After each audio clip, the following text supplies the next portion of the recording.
This story is titled, My Stepmother-In-Law Gave Me Golden Advice That Ruined My Marriage, Finances, and Career. When everything collapsed, she looked me dead in the eye and said, I never told you any of that. So I exposed her lies at the family gathering. Now she's begging me to undo what I did. You know how they say mother knows best? Well, try having a stepmother-in-law who thinks she's some kind of Oracle of Delphi mixed with a Wall Street guru. Spoiler alert, it ends about as well as mixing tequila with important life decisions. But hey, at least I got my revenge, even if it cost me pretty much everything to get there. I'm Alex, 31M, and 2 years ago, I was actually doing pretty well for myself. Had a stable job in marketing, a beautiful wife named Rachel, 29F, and we were finally starting to build our dream life together. Enter Patricia, 58F, my wife's stepmom and the woman who would eventually turn my life into a Netflix drama minus the entertainment value. Picture this. Patricia is this perfectly put-together suburban wine mom type who somehow convinced everyone she's got life figured out. Designer clothes, Mercedes in the driveway, country club membership, the whole 9 yards.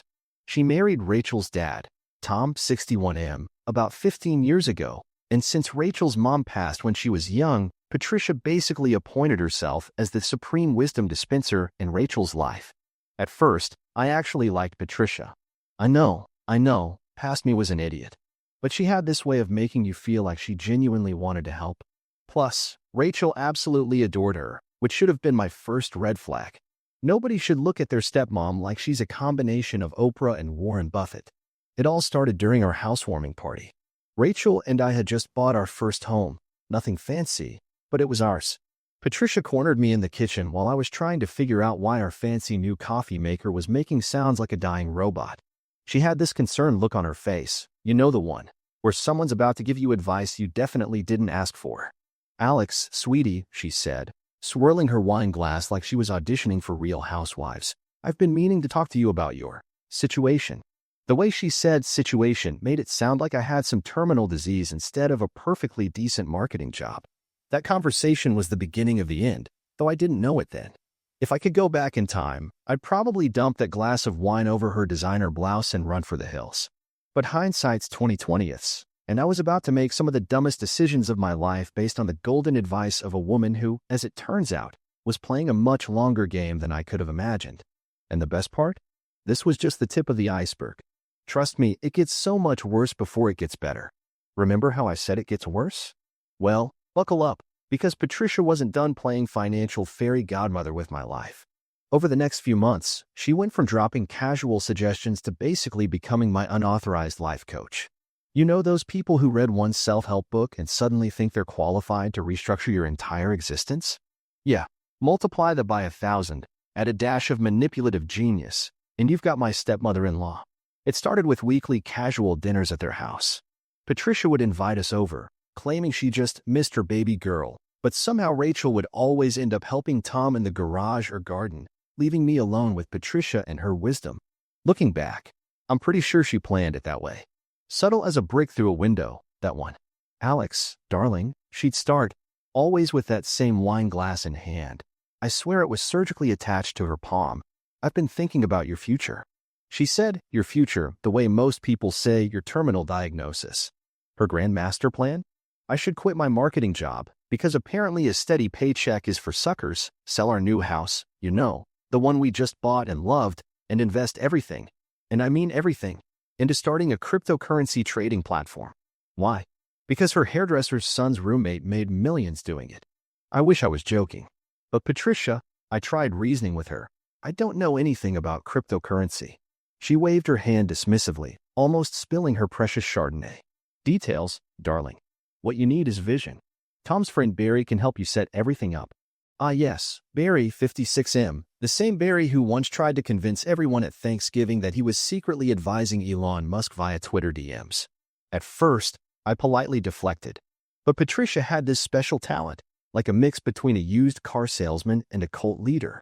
She dropped these little comments during family gatherings. Oh, Alex still at his little marketing job? How? Stable. She'd say stable like it was a terminal illness. The worst part? She started getting to Rachel. Your mother always dreamed big for you, honey, she'd say, weaponizing Rachel's dead mom like it was her secret superpower. She wouldn't want you settling for ordinary. The way she could manipulate emotions made Machiavelli look like an amateur. Then came the spreadsheets. Yes, actual spreadsheets. Patricia had created detailed projections showing how we'd be millionaires within 6 months. Where did she get these numbers? Probably the same place she got her life coaching certification, straight out of her imagination. Look at these returns, she'd exclaim, pointing at numbers that looked like they were calculated by throwing darts at a calendar while blindfolded. This is the kind of opportunity that comes once in a lifetime. The really scary part? Her confidence was infectious. When someone shows you a path to success with such absolute certainty, you start to wonder if maybe, just maybe, you're the crazy one for not seeing it. It's like being gaslit by someone with an MBA in manipulation. And here's where I made my first massive mistake. Instead of running away screaming, I actually started listening. Not because her advice suddenly made sense, but because she had this way of making you feel like a complete failure for not taking it. Plus, Rachel was starting to ask questions like, maybe mom has a point? Yes, she called Patricia mom. Sorry, I just threw up in my mouth a little. You know that moment in horror movies where you're screaming at the character not to go into the dark basement? Yeah, I became that character. Except instead of a dark basement, I was walking straight into the jaws of financial hell, and my flashlight was Patricia's golden advice. The thing is, her words started making this twisted kind of sense. Every morning, I'd sit in traffic, staring at the same brake lights, heading to my cubicle where I'd spend another day making other people rich. The steady paycheck that once felt like security started feeling like handcuffs. My 401k? More like a 401k, Sarah. That's probably the only Spanish phrase Patricia knew. But boy did she love dropping it into conversations about living life to the fullest. So one night, after a particularly mind-numbing presentation about marketing metrics, I came home and told Rachel, maybe your stepmom is right. The look of excitement on her face made me feel like I'd just announced we were moving to Disney World. Looking back, we kind of did, except instead of Mickey Mouse, we got Barry, and instead of magical memories, we got crushing debt. Speaking of Barry, picture if you will, a man who wore sunglasses indoors and called himself a crypto visionary, unironically. He showed up to our first strategy meeting in a Tesla leased, as I later found out, and immediately started throwing around terms like blockchain revolution and NFT paradigm shift, like he was playing Silicon Valley buzzword bingo. The traditional financial system is dead, Barry announced, while ordering his third espresso at the overpriced cafe Patricia had chosen for our meeting. What you need is to be on the cutting edge of the crypto finance interface platform space. I'm still not sure what that means, but Patricia was nodding along like he was dispensing the wisdom of the ages. The foolproof plan they laid out was something like this: sell our house, because apparently having a roof over your head is for traditionalists, quit my job, check, and pump everything into creating a cryptocurrency trading platform that would revolutionize the way people think about money. Spoiler alert, the only thing it revolutionized was my credit score, and not in a good way. Patricia had this whole presentation ready, complete with PowerPoint slides that looked like they were made by someone who just discovered WordArt and decided to use all of it. The projected returns were so ridiculous they made Ponzi schemes look conservative. But here's the kicker: I bought it. Hook, line, and sinker. This is our chance to be extraordinary, Patricia kept saying, her voice dripping with the kind of confidence that only comes from never having faced consequences for bad decisions. Barry would chime in with stories about crypto millionaires who started with nothing, conveniently leaving out the thousands who ended with nothing. So I did it. I handed in my resignation letter. My boss's face was a mixture of confusion and secondhand embarrassment. Put our house on the market. The only smart thing we did was timing the seller's market, and dove headfirst into what Patricia and Barry called the opportunity of a generation. Rachel was thrilled. Patricia was triumphant. Barry was Barry. And me? I was riding high on a cocktail of anxiety, excitement, and what I now recognize as sheer panic masked as entrepreneurial spirit. We moved into a rental apartment that Patricia helped us find. Red flag number 437. It was conveniently managed by her dear friend at triple the normal rate. All our money was ready to go into what Barry called the next big thing in crypto. At this point, I wasn't just drinking the Kool-Aid, I was brewing it. Ever have one of those dreams where you're flying, and it feels amazing until you realize you're actually falling? That's pretty much what happened next. For about 3 glorious months, I was living what Patricia called the enlightened lifestyle. Yes, she actually said that. With a straight face. Our crypto trading platform, which we named CryptoVision. Barry's idea. He said it spoke to the future, actually started making money. Not never work again money, but enough to make me feel like maybe, just maybe, I wasn't the biggest idiot in the history of bad decisions. Those first few wins were intoxicating. We had a few successful trades, some early investors jumped on board, and our user numbers were growing. Barry started calling me Chief, ugh, and Patricia was practically floating around family dinners, telling everyone who'd listen, and many who wouldn't, how she'd always seen the entrepreneur in me. "I told you so" became Patricia's catchphrase. She said it so often I considered having it printed on a t-shirt for her birthday. She'd say it while sipping her champagne. We'd upgraded from wine, because apparently that's what visionaries drink, watching our numbers climb. "This is just the beginning, darling," she'd purr, usually while scheduling another spa day with Rachel to celebrate our success. I started developing what I now recognize as rich person cosplay habits. I bought a Tesla because apparently that's the official car of Crypto Bros. Started wearing those ridiculous blue light glasses during Zoom calls. Thanks, Barry, and even caught myself almost ordering a Peloton. I was turning into exactly the kind of person I used to make fun of. Rachel and I moved to a luxury apartment. Read. Overpriced box with a fancy lobby. Started eating at restaurants where the menu didn't show prices. And I even bought one of those watches that looks like it could power a small country. Barry said it was important to project success. I now know that's code for waste money trying to look rich. The platform was attracting attention. We had a growing user base and some minor crypto influencers. Yes, that's a thing. We're talking about us. Barry was in his element, throwing around phrases like disrupting the paradigm and revolutionary blockchain integration like they were confetti at a Tech Bros parade. Every family gathering turned into a celebration of our genius investment strategy. Patricia would hold court, telling everyone how she'd guided us to success. "Sometimes mother really does know best," she'd say with that smile that I now realize was about as genuine as a $3 bill. I even started giving advice to others. Can you believe it? Me, the guy who once lost money investing in a cat cafe, was now telling people how to manage their crypto portfolios. The irony is not lost on me now. Our daily routine became a parody of success.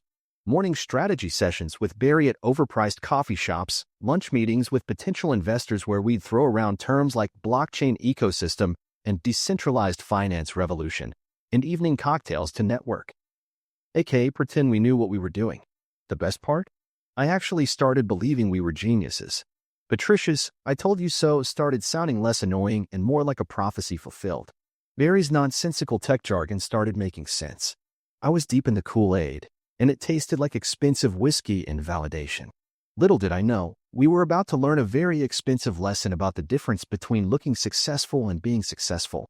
But hey, at least I got to drive a Tesla for a few months. You know that moment in Wile E. Coyote cartoons where he runs off a cliff but doesn't fall until he looks down? That was us in month 4 of our genius crypto venture. And boy, did we look down. It started with small things. A few angry emails from users about transaction delays. Some weird glitches in the trading algorithm. Barry assured me these were just growing pains while adjusting his indoor sunglasses. But then the small things started snowballing faster than a crypto crash. Our biggest investor, this guy named Mike who always looked like he bench-pressed Teslas for fun, started calling. A lot. Like, your ex after you ghost them, level of calling. Apparently, he wasn't too thrilled about losing 6 figures in what Barry had promised would be the safest bet since sliced bread. Yes, Barry actually said that. The man had a gift for mixing metaphors like a drunk bartender. Then the platform started glitching more than a Windows 95 computer. Users couldn't withdraw their money. The trading algorithm went haywire and started making trades that made about as much sense as using a chocolate teapot. And Barry, our tech genius, he started doing his best impression of a ghost. "Sorry, man." In a meeting, his text would say at 3 a.m. "Network's bad, can't talk," while his Instagram showed him at a beach in Miami. Let's circle back EOD. Narrator. He did not. In fact, circle back EOD. The final straw came during what I now call the day of the zero. I finally cornered Barry at his favorite overpriced coffee shop. He was sitting there, still wearing those stupid sunglasses indoors, but now they were slightly crooked, like his whole facade was literally tilting. "Barry," I said, trying to keep my voice steady, "how much money do we have left?" He took off his sunglasses for the first time since I'd known him. His eyes had more bags than an airport carousel. About that, he started, suddenly finding his coffee cup fascinating. How much? 0, he whispered. I'm sorry, what was that? I must have misheard him. Had to have misheard him. 0. Fucking 0, okay. He finally looked at me. The algorithm had a slight malfunction. Slight malfunction? My voice went up so high I think only dogs could hear the end of that sentence. How does a slight malfunction turn everything into 0? Turns out, our revolutionary algorithm had about as much intelligence as a pet rock. It had been making increasingly risky trades, and when the crypto market took a dive, because of course it did, it went full kamikaze with our remaining funds. The best part?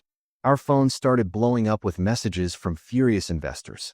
Mike, the Tesla pressing guy, he left a voicemail that I'm pretty sure violated several federal laws just by existing. The other investors weren't much happier. One lady threatened to sue us in 3 different languages. I didn't even know how to say bankruptcy in one language, let alone 3. And Patricia? Oh, Patricia was suddenly harder to reach than customer service on Black Friday. My calls went straight to voicemail. My text showed as delivered but unread. Even her Instagram stories, which usually updated hourly with her living my best life content, went silent. Rachel was in shock. I was in shock. Barry was probably booking a one-way ticket to a country without extradition treaties. And our luxury apartment? Turns out, they get really pissy when you can't pay rent with blockchain potential. Ever tried calling someone who's definitely avoiding you? It's like playing the world's most infuriating game of phone tag, except the other person is cheating. I called Patricia 20 times. 20 times. Each call went straight to voicemail, where her chirpy, "Sorry, I can't come to the phone right now. I'm too busy living my best life" message made me want to throw my phone into the sun. On the 21st call, because I'm nothing if not persistent when I'm desperate, she finally picked up. I still remember how casual she sounded, like she was answering a call from a telemarketer. "Oh, Alex. What a surprise dash." I cut her off so fast I think I gave us both whiplash. "You knew, didn't you? You knew this would happen." My voice was shaking. I had rehearsed this conversation in my head about 1,000 times, but now that I had her on the line, all my carefully planned words turned into pure rage. All that advice, all those golden opportunities, was it just to watch us crash and burn? Did you get some sick kick out of it? I was practically screaming into the phone. "I swear to God, Patricia, I will end you. You destroyed our lives." There was a pause. A long one. Then, in a voice so calm it made my blood boil. "I have no idea what you're talking about, Alex. Are you feeling all right? I lost it. Are you fucking kidding me? The crypto platform? Barry? The once-in-a-lifetime opportunity? Ring any bells, you manipulative witch." Click. She hung up. I stared at my phone like it had personally betrayed me. Rachel, who had been listening to the whole thing, looked like she'd seen a ghost. She can't be serious," she whispered. 20 minutes later, we were in our beat-up Toyota, goodbye, Tesla, pulling into Patricia's pristine driveway. The security guard tried to stop us. Yeah, she is one of those now. But Rachel pulled the "I'm her daughter" card, and he let us through. Patricia opened the door looking like she'd just stepped out of a spa commercial. Perfect makeup, perfect hair, perfect "what could possibly be wrong" expression. Tom was at work, of course. She always made sure to handle her schemes when he wasn't around. "Rachel, darling." And "Alex." She said my name like it was a particularly unpleasant medical condition. "What brings you here in such a state?" "Cut the crap, Patricia," I snarled. "The crypto advice? The foolproof investment plan?" "Barry." She blinked, all innocent confusion. "I'm sorry. What crypto advice? What investment plan?" "Alex, I think all this stress is making you confused. I would never tell anyone to make such risky financial decisions." I felt something snap inside my brain. You know that moment when you realize someone is not just lying, but they're doing it so blatantly that they're basically spitting in your face? Yeah, that. How dare you? I was trembling with rage. How fucking dare you? You manipulative bitch. You orchestrated this whole thing. Every dinner, every meeting, every casual chat. It was all you. And now you're standing there pretending none of it happened. Rachel was crying now. "Mom, please, just tell us the truth." But Patricia? She just stood there, perfectly manicured hand on her heart, looking shocked and hurt like she was auditioning for a Lifetime movie. I think you both need help. Professional help. I've never given any financial advice beyond suggesting you save for retirement. I'm worried about you, Alex. Very worried. The gaslighting was so strong I could practically smell fumes. And the worst part? She was good at it. So good that for a split second, I actually questioned my own memories. But then I remembered all those spreadsheets, all those meetings, all those I told you so-s. Here's the thing about karma. Sometimes it needs a little push. And boy, did I give it one hell of a shove. The annual Thompson family Thanksgiving dinner. Picture this. 20 relatives crammed around a table that could barely fit 15. Everyone pretending they're not judging each other's life choices. Patricia, of course, was holding court at the head of the table like some twisted version of Martha Stewart. My cousin Jack, 37M, started it. So, Alex, heard you're back in the job market? What happened to that revolutionary crypto thing? His tone was dripping with enough sarcasm to fill a swimming pool. Yeah, chimed in Aunt Susan, 62F. Patricia was telling us all about what did you call it? Your temporary setback? The air quote she made could have been seen from space. Patricia just sat there, sipping her wine with that smug little smile, probably thinking she'd gotten away with everything. She even had the audacity to pat Rachel's hand and say, "Sometimes we have to learn life's lessons the hard way, don't we, sweetie?" That's when I pulled out my phone. You know what's funny about life lessons, Patricia? I said, loud enough to cut through all the chatter. They're so much better when you have receipts. The look on her face. God, I wish I'd taken a picture. I started reading from my phone. Text from Patricia, June 15th. Alex darling, I told you this would work. You're going to be a millionaire by Christmas. I'm so proud I could guide you to this golden opportunity. The room went dead silent. You could have heard a trust fund drop. Oh, and this is my favorite, I continued, my voice getting louder. July 3rd, just got off the phone with Barry. The platform is exactly what I envisioned when I first suggested this venture. I told you so. This is why you need to trust mother's intuition. Patricia's face went through more colors than a malfunctioning RGB gaming keyboard. Those are clearly fake, she sputtered. September 1st, I pressed on, quote, Rachel, sweetie, your real mother would be so proud to see you and Alex following my guidance to break free from the corporate rat race. I told you my plan would work. Tom, who had been quietly cutting his turkey, put down his fork. Patricia, he said, his voice eerily calm, did you deliberately push our daughter and son-in-law into bankruptcy? Don't be ridiculous. I never Patricia started, but I wasn't done.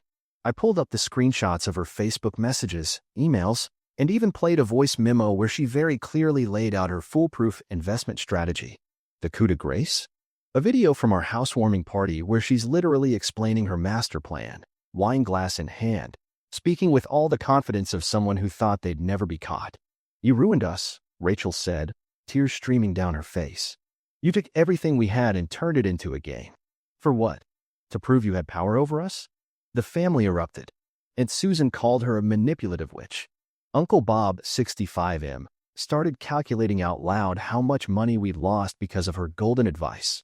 Even her bridge club friends at the table looked horrified. Tom stood up slowly. 23 years of marriage, he said, his voice shaking, and I never thought you'd be capable of this. You didn't just destroy their finances, you tried to destroy their lives, and then you lied about it. To all of us. Tom, please, Patricia whimpered, but he was already walking out the door. The aftermath? Tom filed for divorce the next week. Patricia's carefully curated social circle completely imploded. Turns out we weren't the only ones she'd advised over the years, just the ones who finally exposed her. Rachel and I, we're starting over. It's not easy, we're basically rebuilding from ground zero. But at least we're doing it honestly, and together. And hey, we learned a valuable lesson. Sometimes the only thing golden about advice is the fool who takes it. Oh, and Barry. Last I heard, he's teaching cryptocurrency basics at a community college in Nebraska. At least he finally took off those stupid sunglasses.